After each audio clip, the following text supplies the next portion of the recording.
ღირსი სილუან ათონელი მონაზონთა შესახებ. ზოგიერთი ამბობს მონაზვნები სოფელს უნდა ემსახურონ, რათა ხალხის ფულს მუქთად არ ჭამდნენო. მაგრამ უნდა გვესმოდეს, რაში მდგომარეობს ეს მსახურება და რითი უნდა შეეწეოდეს მონაზონი სოფელს. მონაზონი არის მლოცველი მთელი სამყაროსთვის. ის გლოვობს სოფლისათვის და ესაა მისი მთავარი საქმე. მაინც ვინა იძულებს მთელი ქვეყნისთვის გლოვას? უფალი იესო ქრისტე ძე ღვთისა აიძულებს. ის აძლევს მონაზონს სული წმიდის მიერ სიყვარულს და ამ სიყვარულის გამო მონაზნის გული მუდამ მწუხარეა ხალხისთვის, რადგან ყველა ვერ ცხონდება. თვითონ უფალი ისე წუხდა ადამიანებისთვის, რომ თავი ჯვარზე სიკვდილისთვის გაიმეტა. ხალხისათვის იმავე წუხილს ატარებდა გულში ღვთისმშობელიც, მასაც თავისი საყვარელი ძის მსგავსად ყველასთვის სურდა ცხონება. იგივე სული წმინდა მისცა უფალმა მოციქულებს, წმინდა მამებს და ეკლესიის მწყემსებს. ამაში მდგომარეობს ჩვენი მსახურება სოფლისთვის. ამიტომ არც ეკლესიის მწყემსები, არც მონაზვნები წარმავალი საქმეებით არ უნდა იყვნენ დაკავებულნი. არამედ ღვთისმშობელს უნდა ბაძავდნენ, რომელიც ტაძარში წმიდათა წმიდათაში დღე და ღამე საღვთოს ჯულში განისწავლებოდა და ადამიანებისთვის ლოცულობდა. არ არის მონაზვნის საქმე სოფლის სამსახური თავისი შრომით, ეს საეროთა საქმეა. ერისკაცი ცოტას ლოცულობს, მონაზონი კი გამუდმებით. მონაზვნების წყალობით ქვეყნად არასოდეს წყდება ლოცვა და ამაშია სარგებლობა მთელი ქვეყნისთვის. რამე თუ სოფელი ლოცვაზე დგას, ხოლო როცა ლოცვა აღარ იქნება, ეს ქვეყანაც დაიღუპება. მაინც რისი გაკეთება შეუძლია მონაზონს თავისი ხელით. დიდი დღეში ერთი მანეთი გამოიმუშაოს და რა არის ეს ღმერთისთვის? ამ დროს ღვთისათნო ერთი აზრიც კი სასწაულებს ჩადის, ამას წმინდა წერილში ვხედავთ. მოსე წინასწარმეტყველი მხოლოდ გონებით ლოცულობდა, მაგრამ უფალმა უთხრა: რასა ხმობ ჩემ და მომართ და იხსნა ისრაიტელნი დაღუპვისაგან. ანტონი დიდი სოფელს თავისი ლოცვით ეხმარებოდა და არა ხელებით. ღირსი სერგი რადონეჟელი ლოცვით და მარხვით შეეწია რუს ხალხს თათართა უღლის გადაგდებაში. ილოცა ღირსმა სერაფიმემ და სული წმიდა გადმოვიდა მოტოვილოვზე, აი ესაა მონაზვნის საქმე. მაგრამ თუ მონაზონი უდებია და არ მიუღწევია იმისთვის, რომ მისი სული მუდამ ხედავდეს უფალს, დაეგლახაკებს ემსახუროს და ერისკაცებს დაეხმაროს თავისი შრომით, ესეც სათნოა ღვთის წინაშე, მაგრამ იცოდე, რომ შორსაა ეს მონაზვნობისგან. მონაზონი უნდა ებრძოდეს ვნებებს და ღვთის შეწევნით სძლევდეს მათ. მონაზონი ზოგჯერ ნეტარებაშია და ისე ცხოვრობს, როგორც სამოთხეში ღმერთთან. ზოგჯერ კი მთელი სოფლისთვის გლოვობს, რადგან სურს, რომ ყველა ადამიანი ცხონდეს. ასე ასწავლა სული წმინდა მონაზონს უყვარდეს ღმერთი და უყვარდეს ადამიანები. იქნებ მითხრა, სადღა არიან დღეს ისეთი მონაზვნები მთელი ქვეყნისთვის, რომ ლოცულობდნენო. მე კი გეტყვი, რომ როცა დედამიწაზე მლოცველები აღარ იქნებიან, სოფლის აღსასრული დადგება. მაშინ დიდი უბედურებები დაიწყება, თუმცა უკვე დაწყებულიცაა. სოფელი წმინდათა ლოცვებზე დგას და მონაზონი მთელი ქვეყნისთვის უნდა ლოცულობდეს. ესაა მისი მსახურება, ამიტომ ნუ დაადებთ მას ამ ქვეყნიური საზრუნავის ტვირთს. მონაზონი მუდმივ კრძალულებაში უნდა ცხოვრობდეს, ხოლო თუ ის მსოფლიო ზრუნვითაა შეპყრობილი, იძულებულია მეტი ჭამოს და ამას საერთო ზარალი მოაქვს, ვინაიდან თუ მონაზონი ბევრს ჭამს, ვეღარ ლოცულობს ისე, როგორც საჭიროა, რადგან სულიწმინდის მადლს გამხმარ სხეულში უყვარს ყოფნა. ადამიანებს გონიათ, რომ მონაზვნები უსარგებლო ხალხია, ტყუილად გონიათ, არ იციან, რომ მონაზონი არის მლოცველი მთელი ქვეყნისთვის. ისინი ვერ ხედავენ მის ლოცვებს და არ იციან, როგორ ღებულობს მათ მოწყალე უფალი. მონაზვნებს ფიცხელი ბრძოლა აქვთ გამართული ვნებებთან და ამ ბრძოლისთვის დიდნი იქნებიან ღვთის წინაშე. მე თვითონ არა ვარ ღირსი მონაზონი მერქვას, 40 წელიწადზე მეტია, რაც მონასტერში ვცხოვრობ და ახალ მოსულ მორჩილად ვთვლი თავს, მაგრამ მე ვიცნობ მონაზვნებს, რომლებიც ახლოს არიან ღმერთთან და ღვთისმშობელთან. უფალი ისე ახლოა ჩვენთან, უფრო ახლოს ვიდრე ჰაერი, რომლითაც ვსუნთქავთ. ჰაერი ხორცს გამსჭვალავს და გულამდე მიდის, უფალი კი თვით კაცის გულში ცხოვრობს. დავიმკვიდრო და ვიქცეოდი მათ შორის და ვიყომე თქვენ და მამა და თქვენ იყვნენ ჩემ და ძეებ და ასულებ, იტყვის უფალი ყოვლის მპყრობელი. აი ესაა ჩვენი სიხარული, ღმერთი ჩვენთან არის და ჩვენშია, ყველა მიცის ეს, სამწუხაროდ ყველამ არა, იციან მხოლოდ მათ, ვინც დამტაბდა ღვთის წინაშე და მოიკვეთა საკუთარი ნება. რამე თუ ღმერთი ამ პარტავნებს წინა აღუდგება და მხოლოდ მდაბალ გულში ცხოვრობს. უფალს უხარია, როცა ჩვენ გვახსოვს მისი მოწყალება და მას ვემსგავსებით სიმდაბლით. როგორც ლუკასა და კლეოპას გულები ენთო, როცა მათ გვერდით უფალი მიჰყვებოდა, ისევე ანთია დღეს ბევრი მონაზვნის გული უფლის სიყვარულით. მათი სულები სიმდაბლითა და სიყვარულით შეემსჭვალნენ ერთადერთ ღმერთს, მაგრამ იმ მონაზვნის სულს, რომელიც ფულის, ნივთების ან საერთოდ რაიმე მიწიერის სიყვარულითაა შეპყრობილი, არ შეუძლია უყვარდეს ღმერთი, როგორც ჯერ არს, რადგან მისი გონება გაურებულია ღმერთსა და ნივთიერს შორის. უფალმა კი თქვა, რომ შეუძლებელია ორი ბატონის მსახურება. მაგალითად, საეროთა გონება მიწიერითაა დაკავებული და მათ არ შეუძლიათ უყვარდეთ ღმერთი ისე, როგორც მონაზვნებს უყვართ. მონაზონი მართალია მიწიერზეც ფიქრობს, რამდენადაც ეს ხორციელი ცხოვრებისთვისაა აუცილებელი, მაგრამ მისი სული ღვთის სიყვარულით იწვის. ის თუმცა ხელითაც შრომობს, მაგრამ გონებით ღმერთში იმყოფება. წმინდა მოციქულები ადამიანებს მიმართავდნენ, მაგრამ მათი სულები ღმერთში იყო, რადგან სული ღვთისამყოფობდა მათში და განაგებდა მათ გულსა და გონებას. ასევე მონაზონი, თუმცა ხორცით თავის პატარა ღარიბულ სენაკში ზის, სულით ღვთის დიდებას ჭვრეტს. მონაზონი სუფთად ინახავს თავის სინდის, ცდილობს რაიმეთი არ შეურაცხყოს ძმა, ან და რაიმე ცუდი გულის სიტყვით არ შეაწუხოს მასში დამკვიდრებული სული წმინდა. ის თავს იმდაბლებს, სიმდაბლით კი მტრებს განაგდებს თავისგანაც და იმ ადამიანებისგანაც, რომლებიც მის ლოცვებს ითხოვენ. არიან მონაზვნები, რომლებმაც იციან ღმერთი, იციან ღვთისმშობელი, წმინდა ანგელოზები, სამოთხე, მაგრამ მათ იციან აგრეთვე ეშმაკები და ჯოჯოხეთის ტანჯვა და იციან საკუთარი გამოცდილებით. სული კაცისა სული წმინდის მიერ შეიცნობს ღმერთს.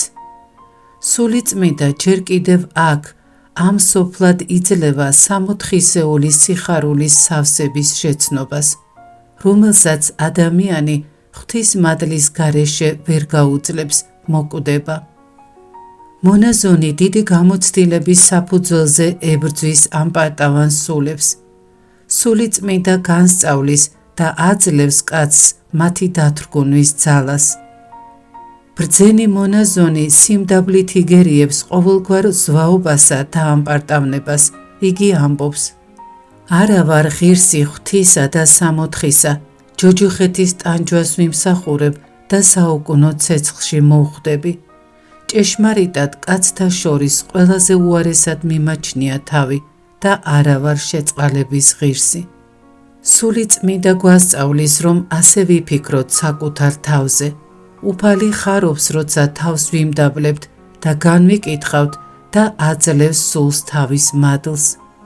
ვინც თავი დაიმდაბლა, იმან მტრები დაამარცხა. ვინც გულში საკუთარ თავს საუკუნო ცეცხლის ღირსად აღიარებს, იმას ვერც ერთი მტერი ვერ მიეკარება. მაშინ სულში არავითარი ამაო გულის სიტყვები აღარ ჩნდება, არამედ მთელი გული და მთელი გონება ღმერთში იმყოფება. ხოლო ვინც სული წმინდა შეიცნო და მისგან სიმდაბლე ისწავლა, ის თავის მოძღვარს, ძე ღვთისას, იესო ქრისტეს მიემსგავსა. ჩვენ ყველას ქრისტეს შედგომილებს ღვთის რჩეულ ერს, განსაკუთრებით კი მონაზვნებს, მტერთან ომი გვაქვს გაჩაღებული. ფიცხელ ომში ვართ და ჩვენი ბრძოლა ყოველ დღე, ყოველ წუთს მიმდინარეობს. ვისაც უყვარს საკუთარი ნების მოკვეთა, იმას მტერი ვერ მოერევა. მაგრამ მტერი რომ დაამარცხო, ქრისტეს სიმდაბლე უნდა ისწავლო. ვისმა სულმაც ეს სიმდაბლე მოიხვეჭა, იმას ძლო ეშმაკს, მაგრამ სასოსნო წარვიკვეთთ, რამეთო უფალი მოწყალია და ვუყვარვართ ჩვენ. ღმერთი სული წმინდის მადლით აძლევს სულს უნარს, რომ შეიცნოს, რომელი სულია დამწყები, რომელი საშუალო და რომელი სრულყოფილი.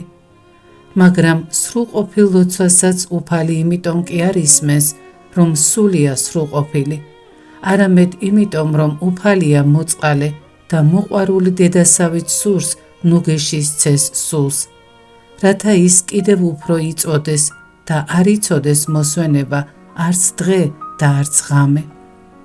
წმინდა ლოცვა სულის მშვიდობას მოითხოვს, სულის მშვიდობა კი მორჩილებისა და თავშეკავების გარეშე ვერ იქნება.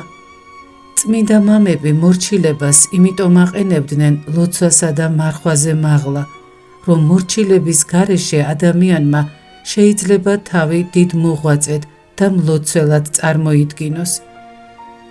ხოლო ვინც ყველაფერში მოიკვეთა საკუთარი ნება მოძღვრის წინაშე, მან წმინდა გონება შეიძინა.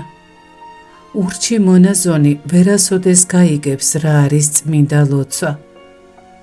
ამ პარტავანმა და საკუთარი ნების გატანის მოყვარულმა 100 წელიც რომ დაჰყოს მონასტერში, სულიერ ცოდნას ვერ მიიღებს, რადგან თავისი ურჩობით ბერებს შეურაცხყოფს, მათი სახით კი ღმერთს. ვაი იმ მონაზონს, რომელიც ბერებს არ ემორჩილება, უჯობდა სოფელში დარჩენილიყო.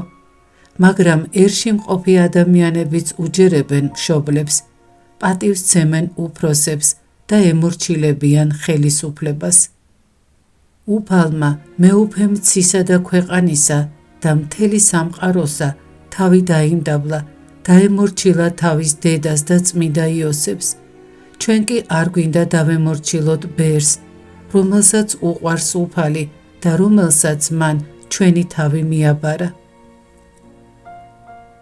თუკი ბერს ცუდი ხასიათი აქვს, მართალია ეს ძალიან მწარეა მორჩილისთვის, მაგრამ ის სიმდაბლით უნდა ლოცულობდეს ბერისთვის და მაშინ უფალი შეიწყალებს ბერსაც და მორჩილსაც.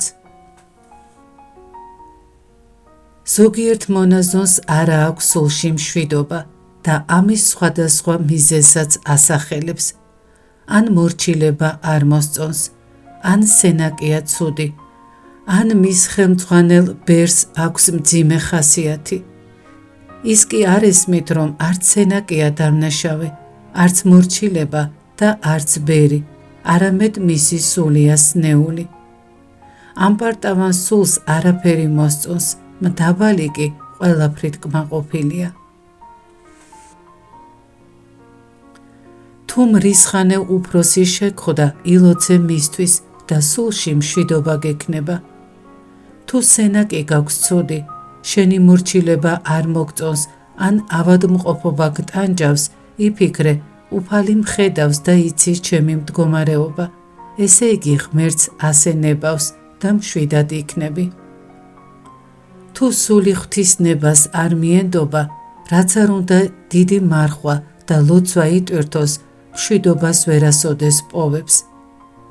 ვინც ადამიანებს ადანაშაულებს, რატომ შეურაცხმყოფენო, იმან არ იცის, რომ მისი სულია სნეული და შეურაცხყოფა არაფერ შუაშია. ვისაც საკუთარი ნების გატანა უყვარს, იმას სიბრძნე არ გააჩნია, ხოლო მორჩილი მალე წარემატება, რადგან უყვარს უფალს. ვის სულშიც მცირეოდენი მადლი მაინც არის, იმას უყვარს ღვთივ დადგინებული ხელისუფლება და სიხარულით ემორჩილება მას ღვთის სადიდებლად. ჩვენს ეკლესიაში ეს სული წმინდის მიერაა შეცნობილი და ამის შესახებ მამებიც წერდნენ. შეუძლებელია სულის მშვიდობის შენარჩუნება, თუ გონებას თვალი არ ვადევნეთ, ესე იგი ღვთისთვის უთნო აზრები არ განვაგდეთ და პირიქით ღვთის სათნო აზრები არ შევითვისეთ. გონებით თვალყურს უნდა ვადევნებდეთ გულს, რათა ვხედავდეთ რა ხდება იქ, არის თუ არა მშვიდობა, თუ არ არის დაფიქრდი რა შესწოდე. სულის მშვიდობა რომ გქონდეს კრძალულება გმართებს, რადგან მშვიდობას ხორციელი საქმეებიც გვაკარგვინებს. არ უნდა იყო ცნობის მოყვარე, არ უნდა ვკითხულობდეთ გაზეთებს, არც საერო წიგნებს, სულს რომ აცარიელებენ და მოწყინება და შფოთი შემოაქვთ. ნუ განიკითხავ სხვებს, რადგან ხშირად კაცს არ იცნობენ, ისე აგინებენ, ის კი გონებით ანგელოზთან მსგავსია. ნუ გინდა სხვების საქმეების ცოდნა, შენი იკმარე, მხოლოდ იმაზე იზრუნე, რასაც მამები გირჩევენ. მაშინ შენი მორჩილებისთვის უფალი შეგეწევა თავისი მადლით და საკუთარ სულში იხილავ მორჩილების ნაყოფს, მშვიდობასა და მოუკლებელ ლოცვას. ღვთის მადლი მონასტერში უმეტესად იმიტომ იკარგება, რომ ვერ ვისწავლეთ გვიყვარდეს ძმა ღვთის მცნების თანახმად. თუ კი ძმამ შეურაცხყო და უმალვე ან მრისხანების გულის სიტყვას მიიღებ მასზე, ან შეიძულებ, ან განიკითხავ, იგრძნობ, რომ მადლი გაგეცალა და მშვიდობა დაკარგე. სულის მშვიდობა რომ შეინარჩუნო, უნდა ასწავლო შენ სულს უყვარდეს თავისი შეურაცხმყოფელი და ილოცოს მისთვის. ვერ ექნება სულს მშვიდობა, თუ მთელი გულით არ შესთხოვს უფალს, მიმადლოს ნიჭი ყოველი ადამიანის სიყვარულისა.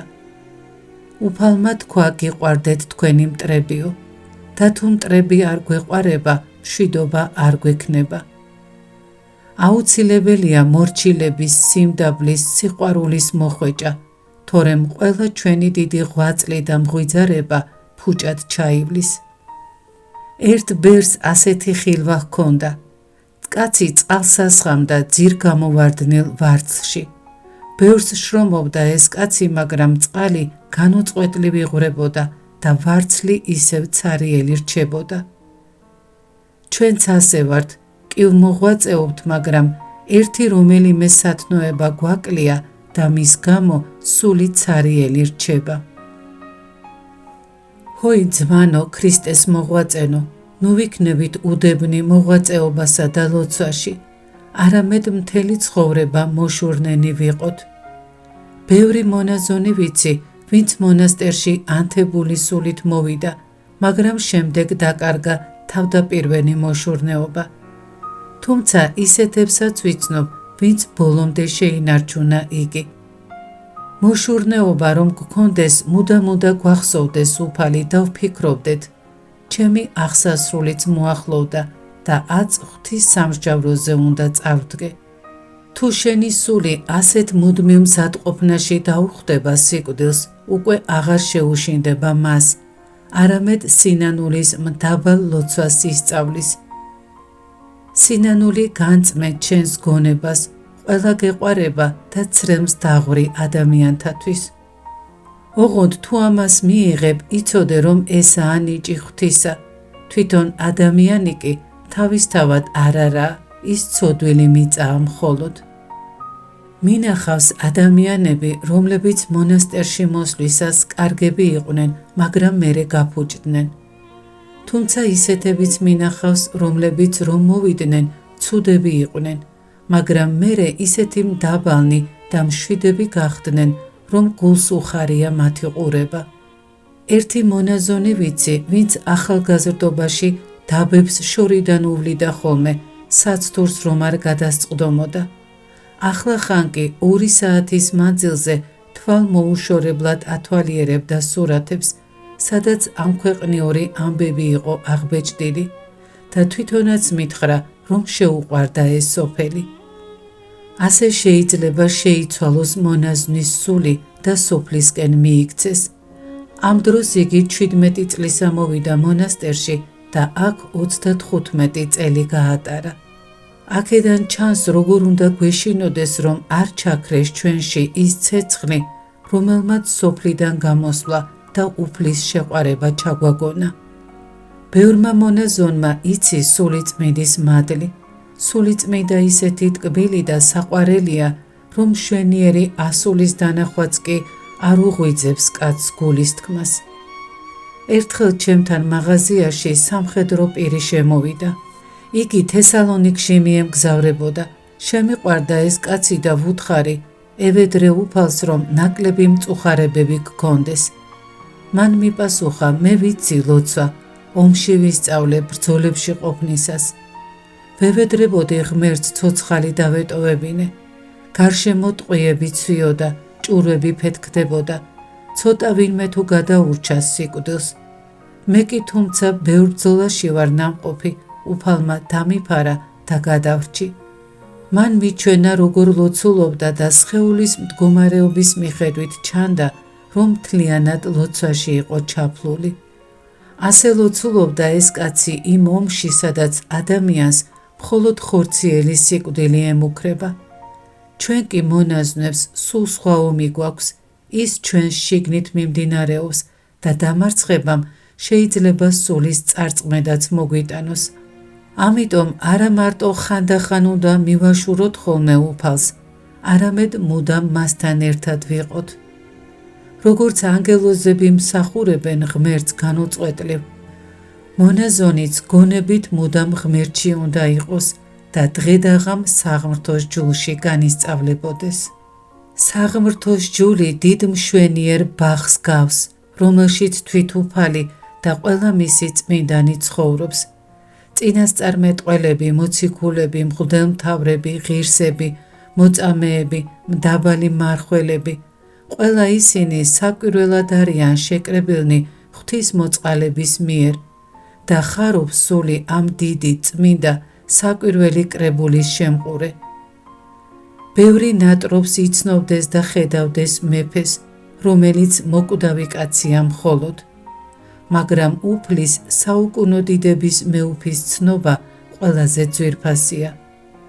ძმებო, უფრო მეტი იკითხეთ წმიდა სახარება, მოციქულთა ეპისტოლეები და წმიდა მამათა თხზულებები. მათ მიერ შეიცნობს სული ღმერთს და კაცის გონებას იმდენად მოიცავს უფალი, რომ სრულიად ავიწყდება ეს სოფელი, თითქოს არც კი დაბადებულიყოს. უფალმა მოგცა სახარება და სურს, რომ მას მივდიოთ.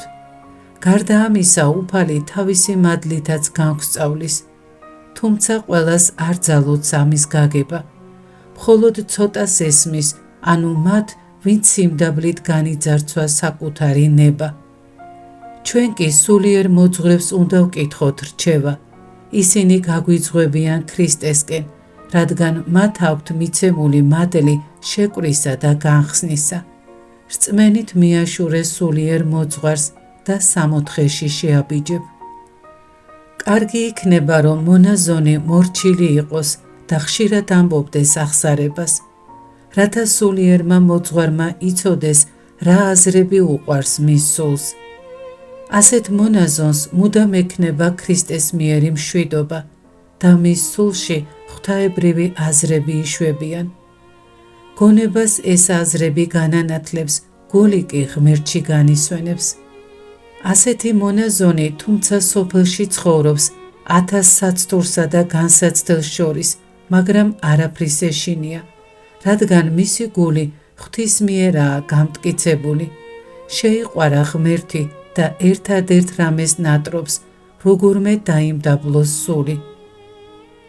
უყვარს უფალს მდაბალი სული, რომელმაც იცის, რა სურს მისგან უფალს, რამე თუ თვით უფალია მისი მასწავლებელი.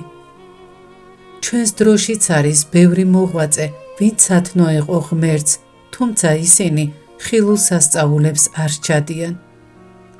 აი ღვთის სასწაული, რომელიც საკუთარ სულში შეგიძლია დაინახო. თუ შენი სული დამდაბლდება, როგორც ჯერ არს, მოწყალე უფალი მას დიდ სიხარულსა და ლმობიერებას მიანიჭებს. ხოლო თუ სული ნელ-ნელა ამ პარტავნებისკენ იხრება, მოწყინება და სიბნელე ეუფლება, მაგრამ ეს მხოლოდ მან იცის, ვინც მოღვაწეობს. თუ მონასტერში მოსვლისას თუნდაც სულ ცოტათი გიყვარდა უფალი, თუ გჯერა რომ აქ უფალმა მოგიყვანა და იგივე უფალი ხელმძღვანელობს შენს მოძღვრებს, მაშინ ღვთის მადლი დაიმკვიდრებს შენში და უფალი მოგცემს მშვიდობას, მოგცემს კეთილისა და ბოროტის გარჩევის ნიჭს. მაშინ შენი სული ყოველ დღე, ყოველ წამს ეცდება სიკეთეს ეძიებდეს, რადგან იგი საღმრთოს ჯულით ტკბება. თუ მონასტერში მიხვედი, მხნე იყავ და ნუ შეძრწუნდება შენი გული. თუ სასტუმროში მსახურობ, აბრაამს ემსგავსე, რომელიც 3 საკვირველი სტუმრის მიღების ღირსი გახდა. სიმდაბლით და სიხარულით ემსახურე მამებს, ძმებს, სტუმრებს და აბრაამის ჯილდოს მიიღებ. თუ ძმებთან ერთად ცხოვრობ და მორჩილების შესრულებისას საცდურები გხვდება, ქრისტესათვის სალოსებს მიბაძე. ისინი ლოცულობდნენ მათთვის, ვინც საცდურს უმზადებდა და ამ სიყვარულისთვის უფალი სულიწმიდის მადლს ანიჭებდა. ამიტომ მათ უადვილდებოდათ კაცთა შორის ცხოვრება და მწუხარებების გადატანა. ვინც მორჩილებას ასრულებს, თუმცა კი ზოგჯერ გონება ეფანტება, მაგრამ უფალი მოწყალია მისდამი, ურჩი კი თვითონ განიშორებს ღვთის მადლს. ხოლო თუ სენაკში ხარ დაყუდებული, არსენი დიდის დუმილს მიბაძე, რათა შენი სულის ნავს სული წმინდა მართავდეს. თუ გაგიჭირდა, უფლის მოწყალე სიტყვები გაიხსენე. მოვედით ჩემ და ყოველნი მაშვრალნი და ტვირთმძიმენი და მე განგისვენო თქვენ. ამ განსვენებას კაცის სული წმინდის მიერ ღებულობს სინანულისთვის.